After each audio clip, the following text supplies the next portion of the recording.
प्रिय भक्तजनों, आइए अब सुनते हैं बृहस्पतिवार व्रत की विधि एवं कथा। इस दिन बृहस्पतेश्वर महादेव जी की पूजा होती है। दिन में एक समय ही भोजन करें, पीले वस्त्र धारण करें, पीले पुष्पों को धारण करें। भोजन भी चने की दाल का ही होना चाहिए। नमक नहीं खाना चाहिए। पीले रंग का फूल, चने की दाल, पीले कपड़े तथा पीले चंदन से पूजा करनी चाहिए। पूजन के पश्चात कथा सुननी चाहिए। इस व्रत के करने से बृहस्पति जी अति प्रसन्न होते हैं तथा धन और विद्या का लाभ होता है। स्त्रियों के लिए ये व्रत अति आवश्यक है। इस व्रत में केले का पूजन होता है। कथा। किसी गांव में एक साहूकार रहता था, जिसके घर में अन्न, वस्त्र और धन किसी की कोई कमी नहीं थी, परंतु उसकी स्त्री बहुत ही कृपण थी। किसी भिक्षार्थी को कुछ नहीं देती, सारे दिन घर के कामकाज में लगी रहती। एक समय एक साधु महात्मा बृहस्पतिवार के दिन उसके द्वार पर आए और भिक्षा की याचना की। स्त्री उस समय घर के आंगन को लीप रही थी।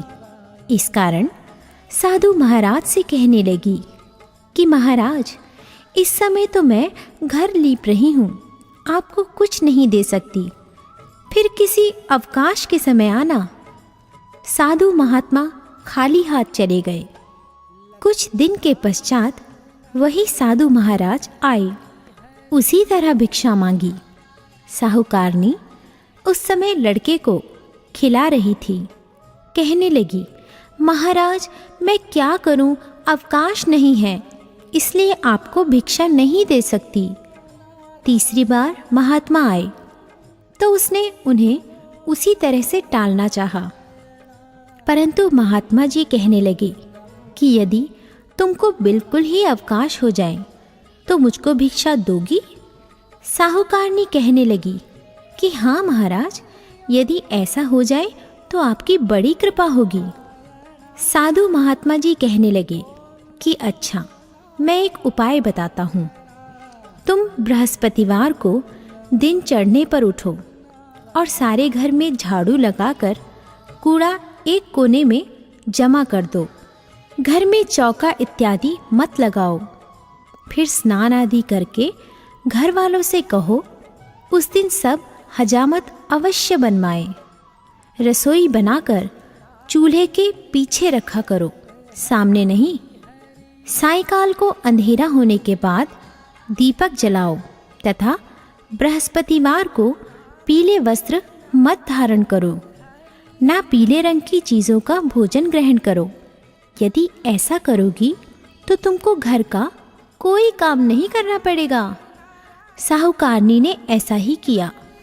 बृहस्पतिवार को दिन चढ़े उठी, झाड़ू लगाकर कूड़े को घर में ही जमा कर दिया। पुरुषों ने हजामत बनवाई, भोजन बनवाकर चूल्हे के पीछे रखा। वह सब बृहस्पतिवारों को ऐसा ही करती रही। अब कुछ काल बाद उसके घर में खाने को दाना न रहा। थोड़े दिनों में महात्मा फिर आए और भिक्षा मांगी, परंतु सेठानी ने कहा, महाराज, मेरे घर में खाने को अन्न नहीं है, आपको क्या दे सकती हूँ? तब महात्मा ने कहा कि जब तुम्हारे घर में सब कुछ था तब भी तुम कुछ नहीं देती थी। अब पूरा पूरा अवकाश है, तब भी कुछ नहीं दे रही हो। तुम क्या चाहती हो वह कहो। तब सेठानी ने हाथ जोड़कर प्रार्थना की, महाराज, अब कोई ऐसा उपाय बताओ कि मेरे पहले जैसा धन धान्य हो जाए। अब मैं प्रतिज्ञा करती हूँ कि आप जैसा कहेंगे वैसा ही करूँगी।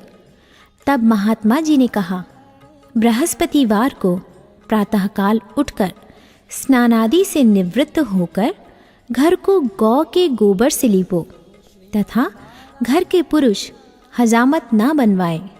भूखों को अन्न जल देती रहो ठीक सायंकाल दीपक जलाओ। यदि ऐसा करोगी तो तुम्हारी सब मनोकामनाएं भगवान बृहस्पति जी की कृपा से पूर्ण होंगी। सेठानी ने ऐसा ही किया और उसके घर में धन धान्य वैसा ही हो गया जैसा कि पहले था। इस प्रकार भगवान बृहस्पति जी की कृपा से अनेक प्रकार के सुख भोग कर दीर्घकाल तक जीवित रही।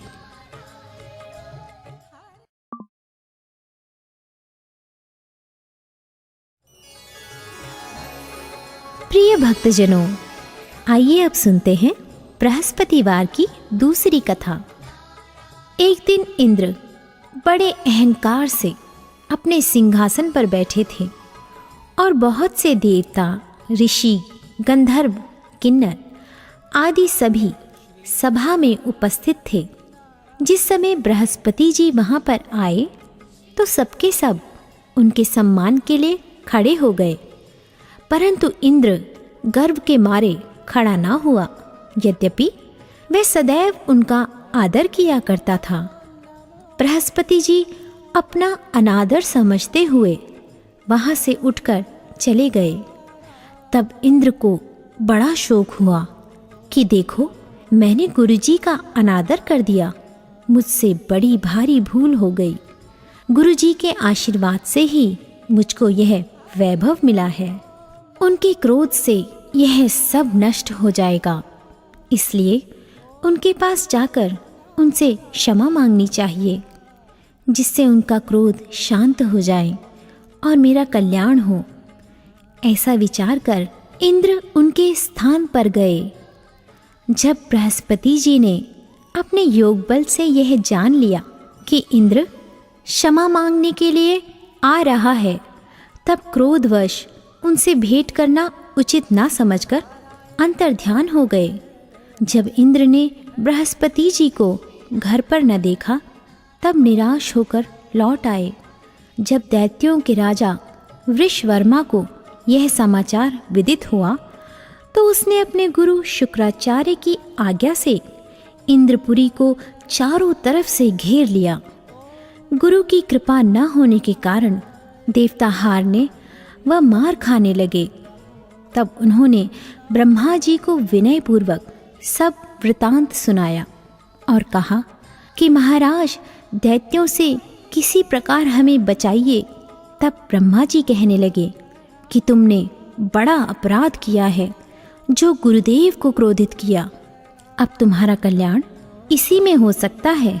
त्वष्टा ब्राह्मण का पुत्र विश्वरूपा बड़ा तपस्वी और ज्ञानी है, उसे अपना पुरोहित बनाओ तो तुम्हारा कल्याण हो सकता है। ये वचन सुनते ही इंद्र त्वष्टा के पास गए और बड़े विनीत भाव से त्वष्टा से कहने लगे कि आप हमारे पुरोहित बनिए, जिससे हमारा कल्याण हो। तब त्वष्टा ने उत्तर दिया कि पुरोहित बनने से तपोबल घट जाता है, परंतु तुम बहुत विनती करते हो, इसलिए मेरा पुत्र विश्वरूपा पुरोहित बनकर तुम्हारी रक्षा करेगा। विश्वरूपा ने पिता की आज्ञा से पुरोहित बनकर ऐसा यत्न किया कि हरि इच्छा से इंद्र वृषवर्मा को युद्ध में जीतकर अपने इंद्रासन पर स्थित हुआ। विश्वरूपा के 3 मुख थे।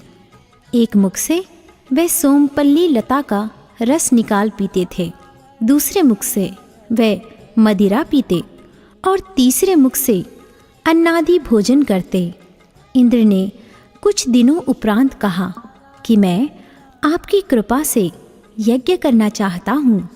जब विश्वरूपा की आज्ञानुसार यज्ञ प्रारंभ हो गया, तब एक दैत्य ने विश्वरूपा से कहा कि तुम्हारी माता दैत्य की कन्या है, इस कारण हमारे कल्याण के निमित्त एक आहुति दैत्य के नाम पर भी दे दीजिए तो अति उत्तम हो। विश्वरूपा उस दैत्य का कहा मानकर आहुति देते समय दैत्य नाम भी धीरे धीरे से लेने लगे। इसे देवताओं का तेज नहीं बढ़ा। इंद्र ने यह वृतांत जानते ही क्रोधित होकर विश्वरूपा के 3 सिर काट डाले। मद्यपान करने से भंवरा सोमपल्ली पीने से कबूतर और अन्न खाने के मुख से तीतर बना। विश्वरूपा के मरते ही इंद्र का स्वरूप ब्रह्म हत्या के प्रभाव से बदल गया। देवताओं के 1 वर्ष पश्चाताप करने पर भी ब्रह्म हत्या का वह पाप न छूटा, तो सब देवताओं के प्रार्थना करने पर ब्रह्मा जी बृहस्पति जी के सहित वहां गए।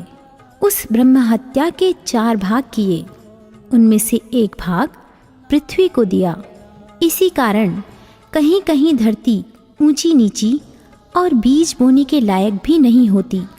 साथ ही ब्रह्मा जी ने यह वरदान दिया, जहाँ पृथ्वी में गड्ढा होगा कुछ समय पाकर स्वयं भर जाएगा। दूसरा वृक्षों को दिया, जिससे उनमें से गोंद बनकर बहता है।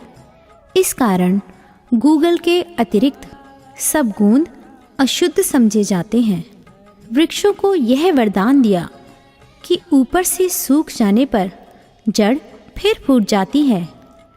तीसरा भाग स्त्रियों को दिया।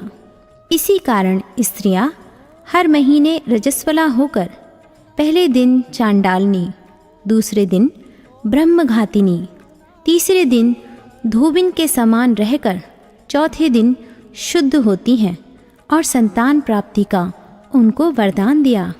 चौथा भाग जल को दिया, जिससे फेन और सिवाल आदि जल के ऊपर आ जाते हैं। जल को यह वरदान मिला कि जिस चीज़ में डाला जाएगा वह बोझ में बढ़ जाएगी। इस प्रकार इंद्र को ब्रह्म हत्या के पाप से मुक्त किया।